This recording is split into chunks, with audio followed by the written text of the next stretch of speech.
Welcome to the Speaking Podcast. All episodes can be found on the speakingpodcast.com. We also have the Awakening Podcast, the Meditation Podcast, and the Learn Polish Podcast, and all can be found on roycollin.com. Today, my guest is all the way from Germany. Please welcome Dirk Brueckner. Did I pronounce it correctly? Yes, you did, somehow. Hi, everybody. Hi. So, Dirk, you might tell the audience, who's Dirk? Who is Dirk? Dirk is a German, as you stated, with a strong American connection. And I'm situated in Leipzig. I work as a trainer and a coach about communication skills, leadership skills, and everything related to public speaking. So how did I get there? I've been doing this for 15 years now, though the public speaking part joined the group of the others in 2014, yes. And I got there through trainer education, coach education. Then I enjoyed staying and being on stages, presenting, moderating, which is also part of my face-to-face trainings with companies. And so I explored the field of public speaking more and more and more and more. Toastmasters was a big part of that. And then suddenly ended up in, okay, I have a great skill set that is a lot bigger than what the average is out there. So it came to speaker coaching, speaker training, public speaking training, and also standing on stages myself, moderating, hosting events and speaking on stages. Though I do love the moderation and hosting part the most myself. Okay. Because I like to let people shine. Brilliant. No, we'll delve into that further. So what I want to know is, because there's a lot of people that are afraid to get on stage. And did Dirk come out of the womb with a microphone, or what's your journey as you were growing up? Oh, I was very lucky because my dad was quite a public speaker. So I never had that awkward feeling getting on stages and being not confident. I always did that from the very beginning on. In kindergarten, I stood on stages, acting, playing. In school, I stood on stages, reciting poems and leading through events or moderating stuff. Also standing on stage, acting in a very, very basic way. So it's always been kind of natural to me to speak in front of people, to take the lead, and to have a voice. Maybe that's the right way to say it. There's been a time that's been weird and awkward because I grew up in Saxony, and those who are Germans, they understand that Saxony has a very typical slang, and it's not very appreciated throughout the rest of the country. So I worked on that, though my parents grew me with or they tried to, with a neutral way of speaking German, but then it was very obvious where it came from, but not so obvious as it is with many. And I worked on it, and now I don't care anymore because I grew into it. And I think it's lovely to be, you have to have this unique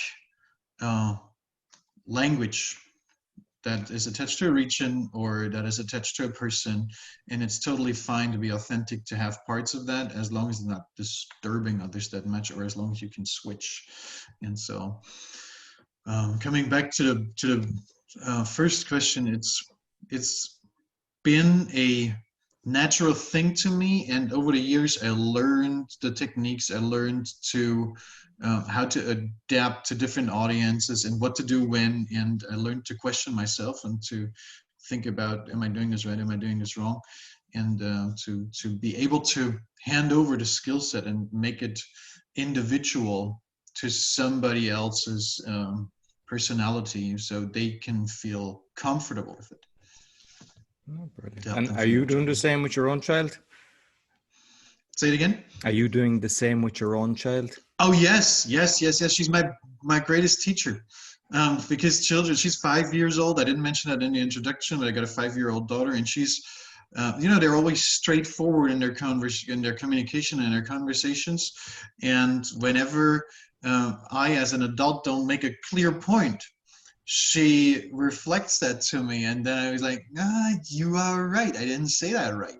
And I think that's a very, very important thing, to be on stage presenting in front of other people, that you know what you're talking about, and that you state what you want to state. And children are just an outstanding mirror for that, and they are the hardest critics that we can have, but also the ones that love us the most. So No, exactly. And they're so like, forgiving, no audience is as forgiving as your child. no, definitely. Now with my son, what I'm doing, and he's 6, is I'm teaching him the magic and I'm doing the recordings, and sometimes he's picking up the phone, but they don't realize what a gift it is, because you said your father actually gave it to you without you even realizing how beneficial it would be later on. So I Yes, think it's the best, because they definitely. don't fear it at that age, whereas later on, the mind starts Yes, getting in the way. exactly. There's not so much ratio, there's not so much questioning, there's not so much doubt. And I see it as my task, my challenge, not a challenge, but as my path to help her not to build these doubts, or whenever they pop up, to tell her that's okay that you have them, and it's okay that you question yourself, but make sure that you question yourself for yourself and not for others. No, lovely. So I know that you're a fellow Toastmaster. That's where we met. We met in Greece at an event, and we Yes, connected well, so we've stayed in yes. contact. So you might tell us your kind of Toastmaster journey. My Toastmaster journey is as long as my journey as a trainer and as a coach. Wait, we got 2020, it's 13 years now.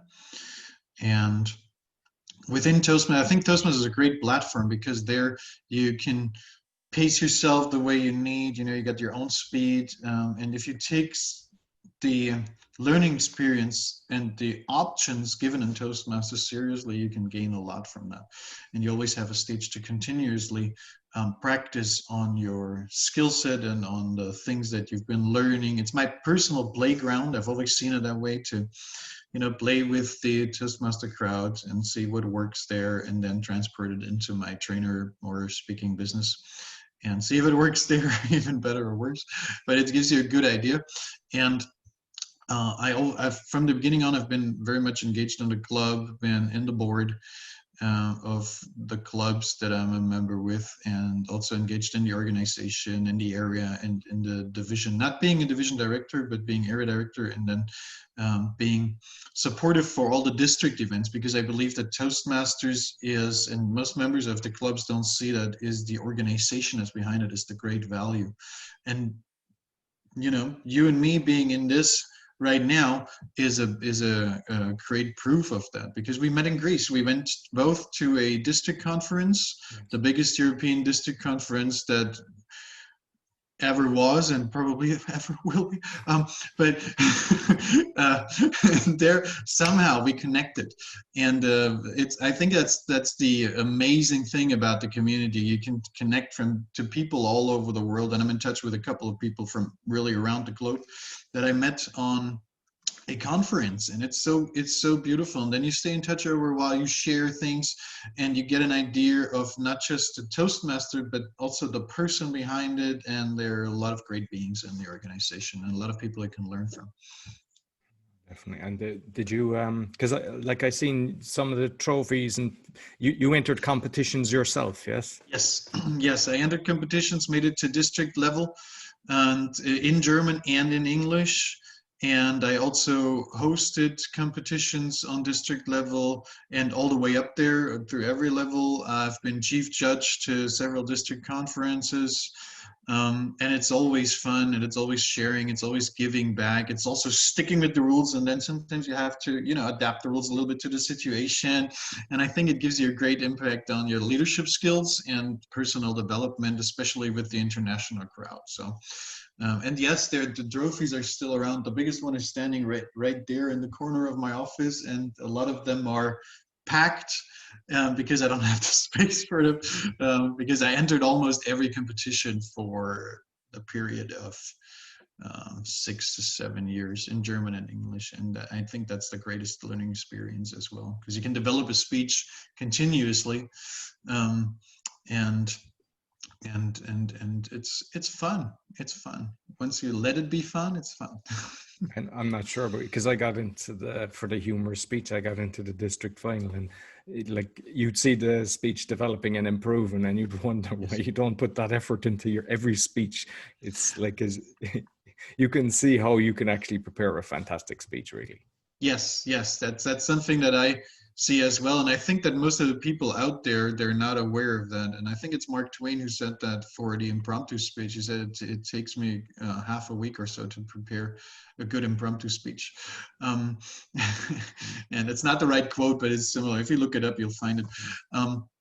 But working progress, that's something I learned as well. You have a speech and then you let it sit, you deliver it, you let it sit, you look over it, and then you improve it, and so on and so on. And so it's the same I do for my business.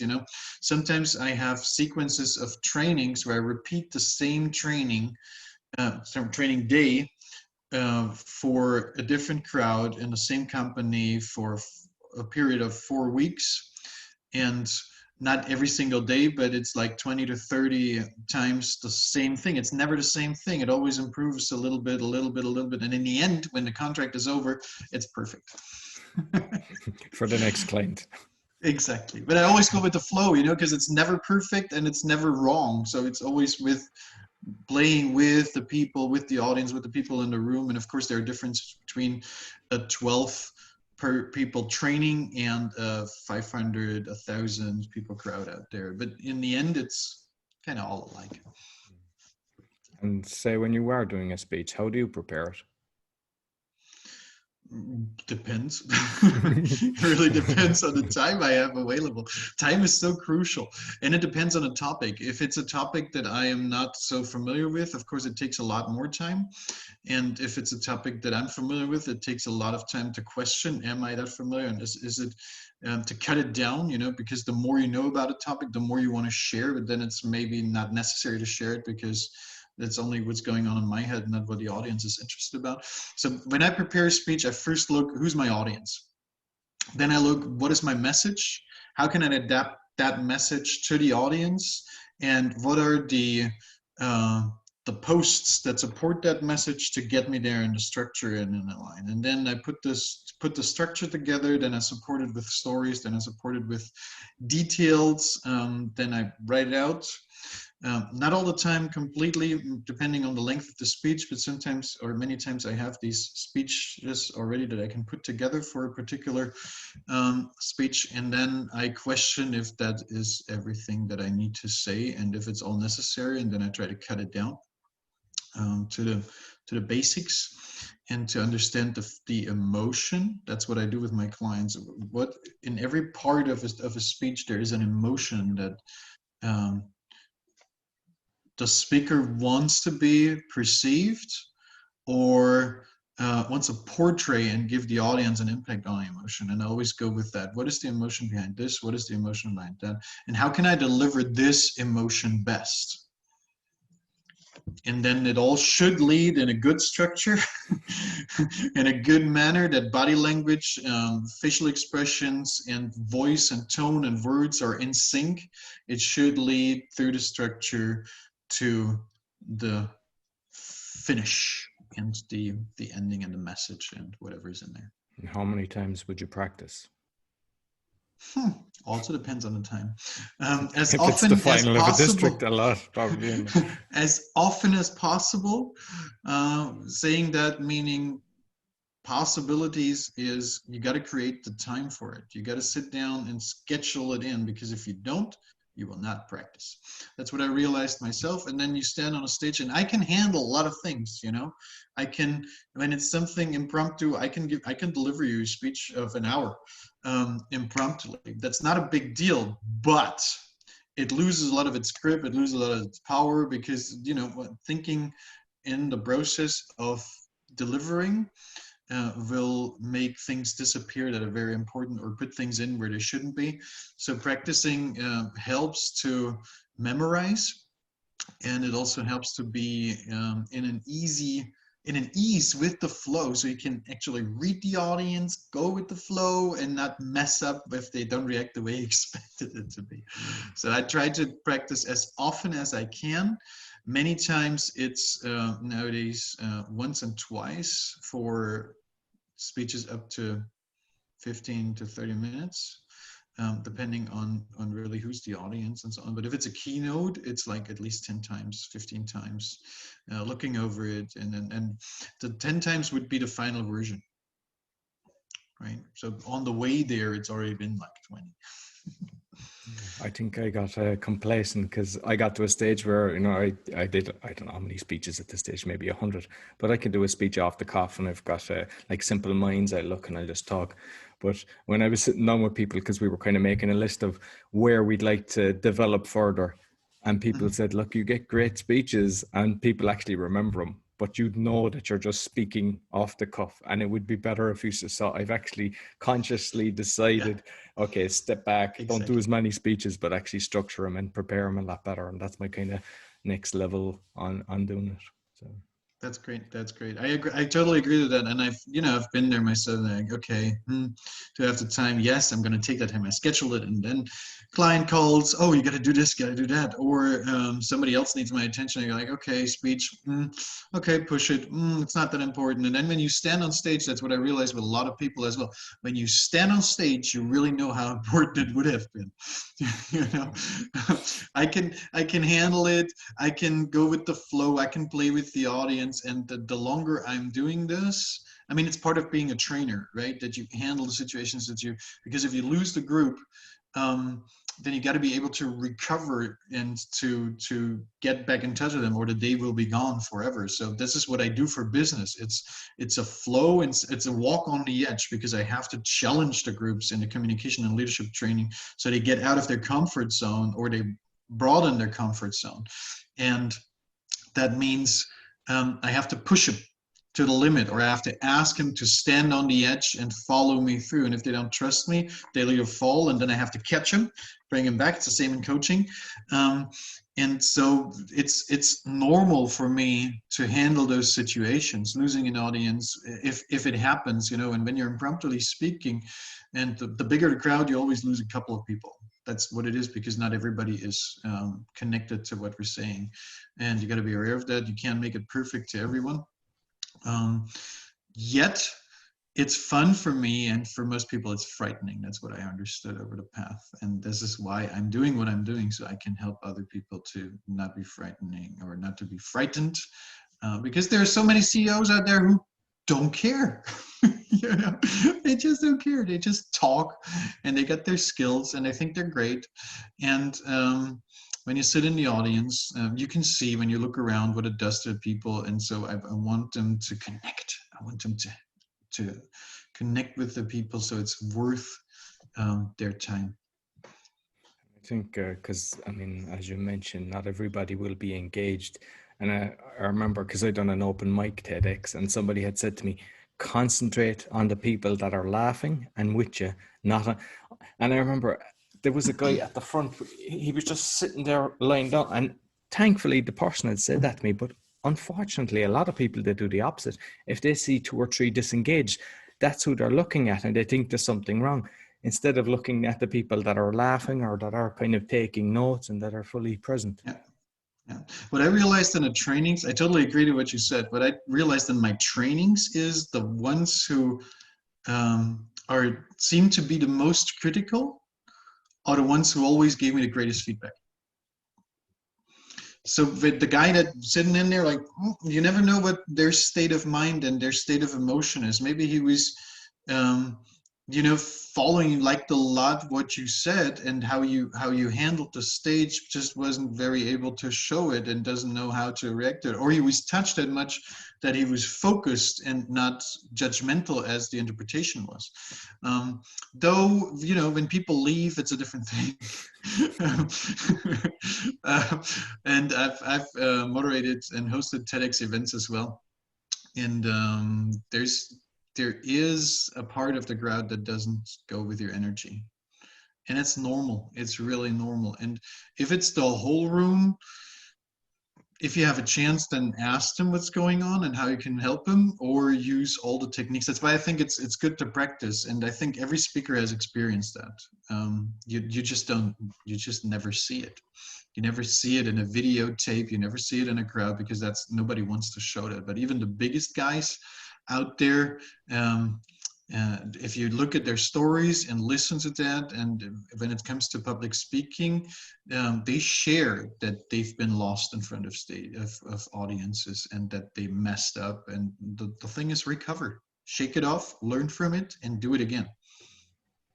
Get up fast instead of thinking about what's going on. Oh, that's another thing. Yeah, that's a really good thing that you said that, because what happens is, in the mind, when you start interpreting the audience's reaction, you lose the flow on stage, and you're not in the moment anymore. You're in a future of feedback that you might never receive, and that's how you lose to be right there, and that's what they feel, and then you disconnect even more.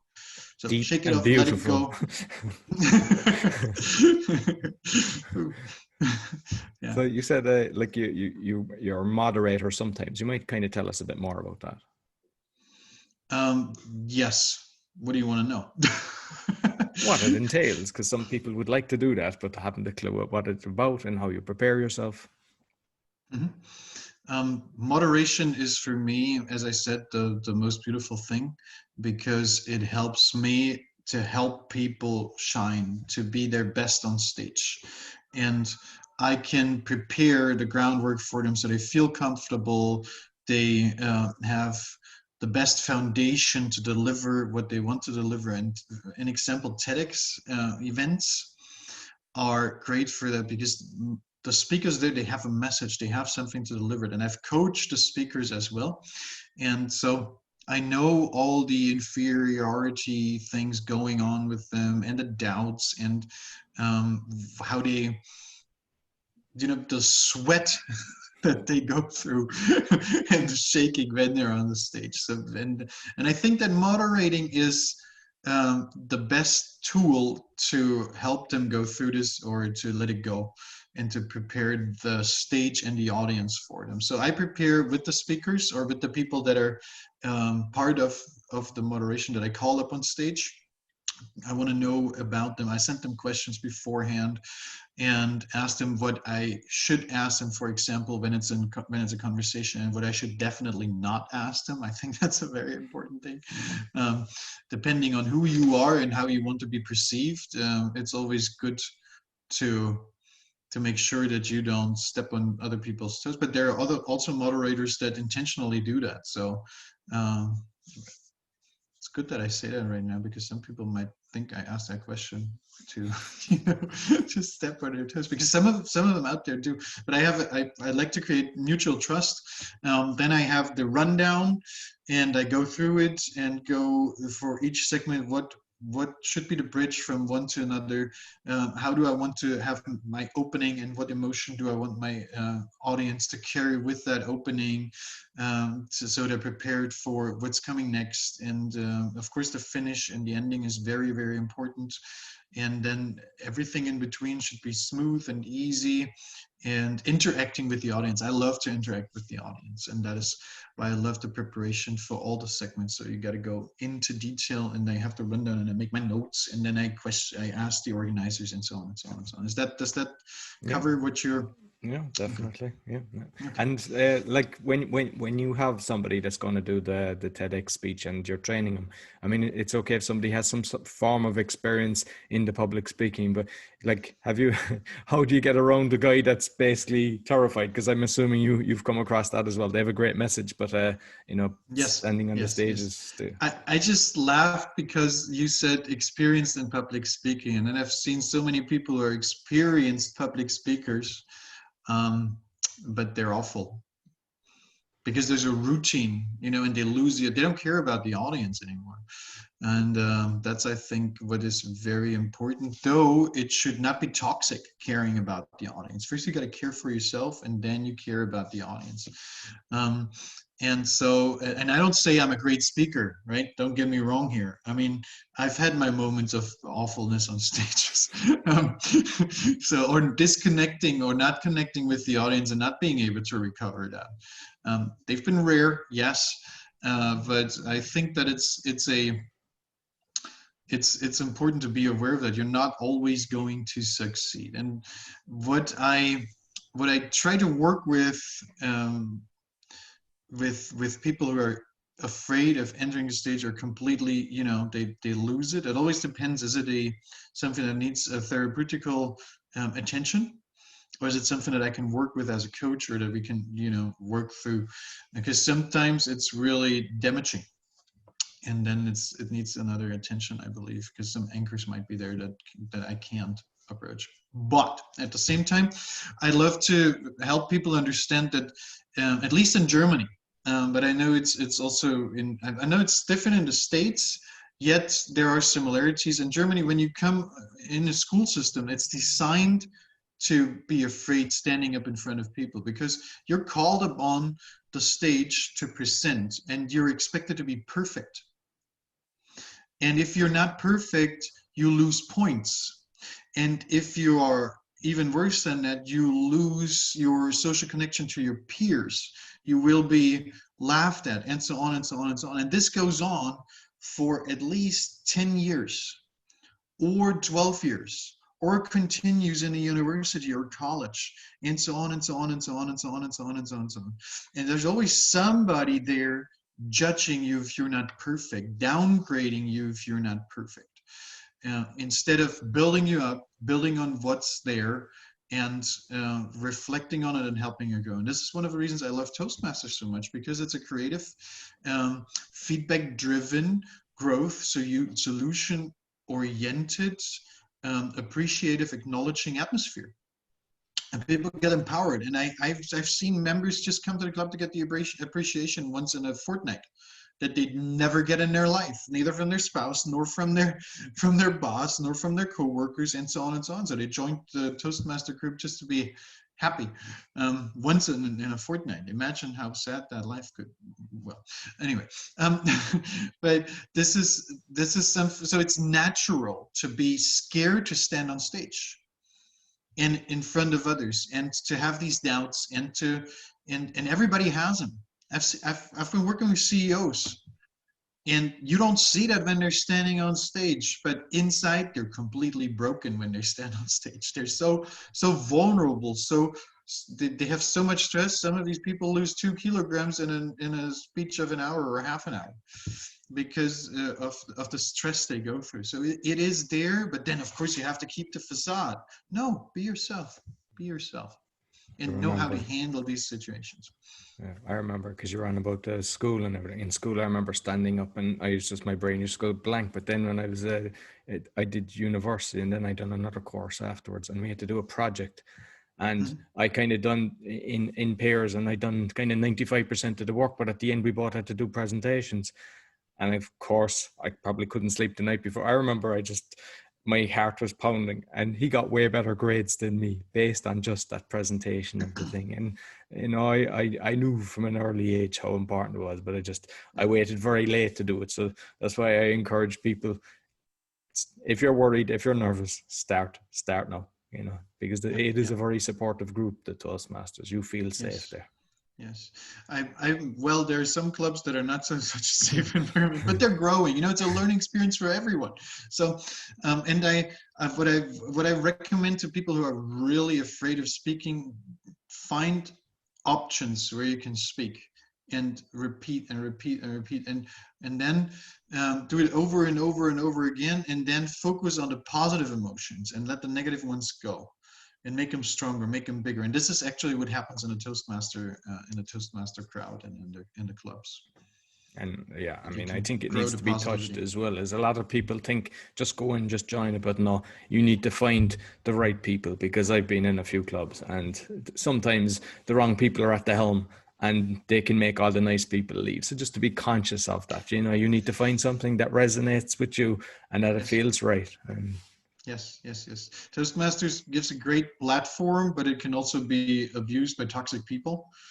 Though the boundaries and the settings, and once you stick with the rules, things work out, and there's usually a crowd developing there that's willing to grow and deliver feedback and to be supportive for each other. And it's a beautiful thing, and that's why the concept works so well all over the world. Yeah, no, exactly. So regarding the coaching, you might kind of delve into that, because I know that some of the listeners, they're either interested in being a coach, you know, and going down that angle. What kind of, and the other one is people are, you know, interested in getting a coach. So you might kind of touch both of them. Being a coach or getting coached. I think it's always great. I'll start the other way around. I think that it's always great to be coached, and I value coaches myself, especially for public speaking, because there are things that you don't see them, you don't feel them. When you look in the mirror, you need somebody else, and then a coach is different to a regular audience, like a family member or some friend or somebody you practice with, because a coach knows how to get this thing out of you that you want to be delivered, that you want to be portrayed, that you want to get across, and then still let it be yourself. While feedback from others might be a personal interpretation, which is coach feedback as well, but it's more on, you know, it's a different level. It's a meta emotional level. Yes, and unattached.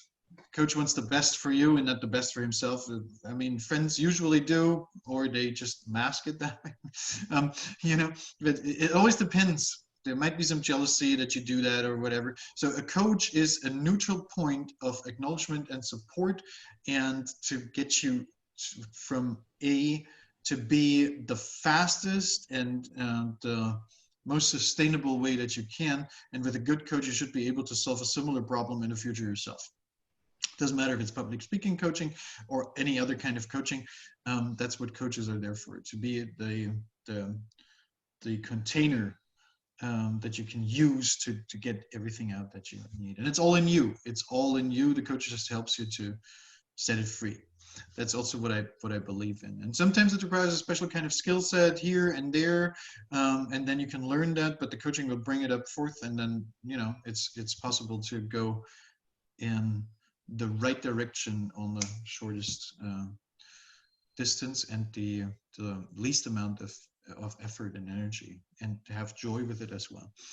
Being a coach, however, I know that there's so much desire out there. I don't know if it's the same where you are at, but in Germany at the moment, we have so many coaches and so many people want to be a coach. And I do love that, because I don't think that there can be enough coaches out there. The International Coach Federation, which I'm a member with, the biggest organization for coaches worldwide, they're one of their goals is that every person on the world has a coach, because it helps you to, you know, be excellent.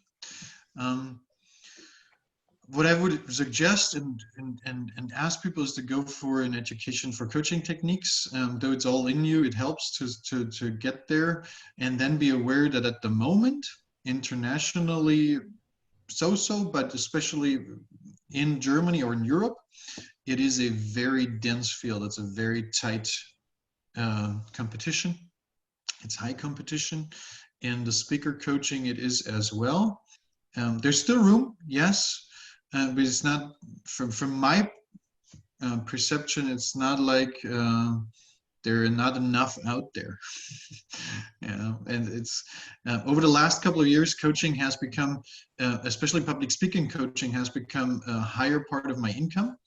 It's the trainings are still filling it with a mix of coaches. Always a mix, you know, because I'm me, so I'm always the coach and the trainer. But the trainings have still the majority of my income, and especially public speaking grew over the last years for my income. And it's be prepared to have competition and to grow. And when you're a coach, and that is something that I experienced myself many times, coaches have this empathy level that they question themselves so much that they're usually not great salespeople. So either you find someone who sells for you, or you get just through it and sell, and be aware that it's a challenge for a lot of people. And the other one is like, because I even remember our conversations when we were in Greece, and I knew just from talking to you that you had an ability and you cared about people being, but that's not always the case, because there's a lot of bad coaches. So if someone's interested in getting a coach, how should they determine, because the guy is always trying to pretend that they're better than them, but sometimes there's very bad coaches. Is there any kind of way that you can kind of spot it fast to change and try to find somebody better? I'd say if it's a matter of feeling, trust your emotions with the coach. If it doesn't work, it doesn't work. Then if it's very important to be clear about what you need, and what you're looking for is the better way to say it, because you shouldn't be needy of your coach, but you can be aware of what you're looking for and where you want it to be. And a good coach, from my point of view, is always the one who tries to understand better, and who doesn't give you so much input. Like leading the way is always the task of the coachee. Though I experience many times that coachees love to be taken by the hand and led, and that's a tricky part. So many times people look for training and not for coaching. That's why I'm saying be aware of what you want and what you want the result to be. In public speaking, for me, it's always a mix. I do coach, and I also have, since I have the skill set, I transport and I train the skill set, in body language and tone of voice, wording, and so on and so on and so on. We go through all that, and still there's the coaching part of how do you want it to be, and what would, and so on and so on and so on. But it's usually a mix for me. If you don't feel that you get from a coaching what you expected, then ask for more and state it clearly. Don't be too shy. I always ask my coaches to be straightforward and to give me what they have in their emotions, and then we can reflect on them. And I usually go with the flow. If there's no flow, it's tricky to coach. And do people typically kind of do it for an hour once a week, or it just varies per client? Usually I take the lead in the sessions of the sequence. I always have a recommendation, because I think if there's an experience, if there's too much space in between, people get lost in their daily life, and then the progress is not so good.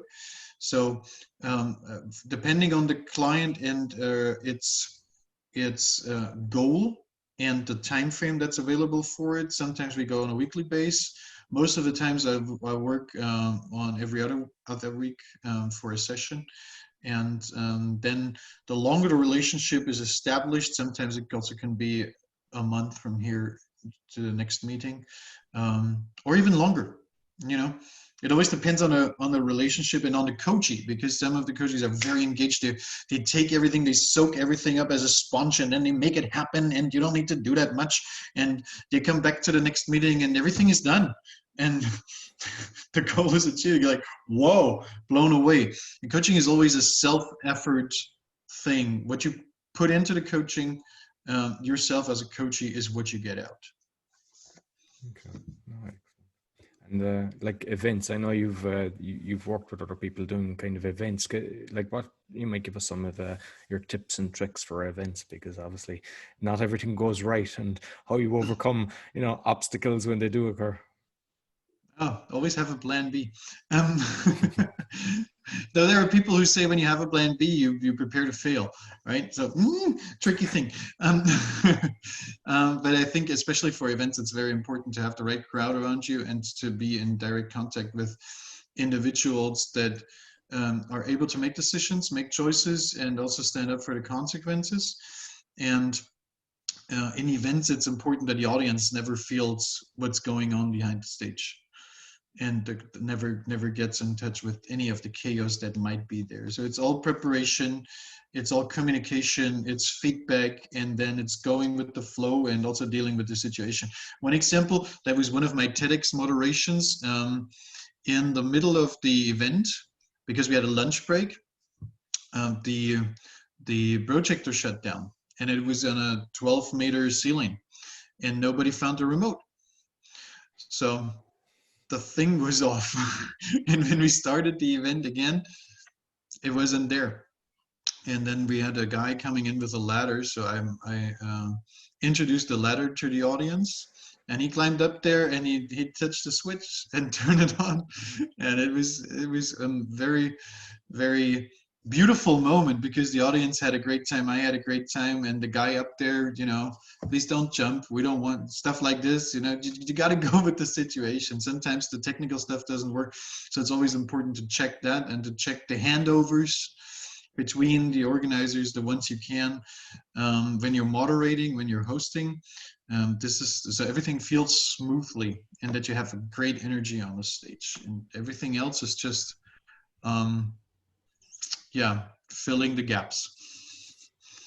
And do you train the people, or if you have like a technical failure, that they can still perform? So if someone is actually going to do a speech on, say, yes, TEDx, so they're prepared. Yes, of course. Be prepared for, that's what I mean with plan B. Be prepared that things go wrong, and then be able to handle that without collapsing on stage. I think it's very, very important to be aware of that. It could always go wrong. Then you got to have a plan to how to handle this, because once you have a plan, you can still say, okay, the plan is bad, I'm going to choose something else situational. But if you don't have a plan, it is likely to be bad. Listen, Dirk, it's been fantastic. How can people get in contact with you?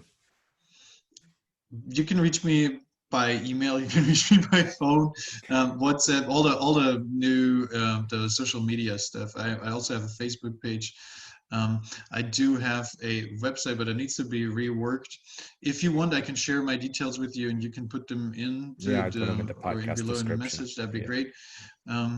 Because recently I've been receiving so many spam emails over my website. I got to look at that. Everybody wants to sell me something, and that's another thing with being a coach at the moment. I feel it, at least.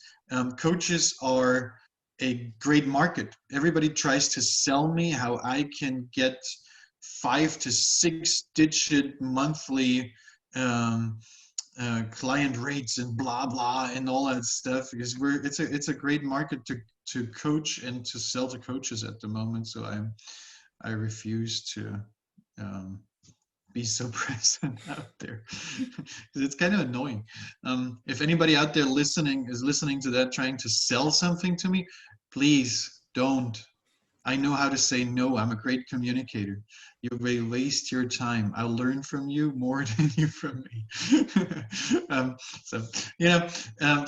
Please put it down in the contact details, my email and my phone number, and I think if people want to, they can reach out to me. Perfect. And I'd love to answer every question that pops up. And if somebody questions everything I said, great. Please, I'm not right. Brilliant. Listen, thanks very much, Dirk. So that's all for the Speaking Podcast. You'll find all the episodes on speakingpodcast.com, and the new episode of the awakeningpodcast.org is up as well.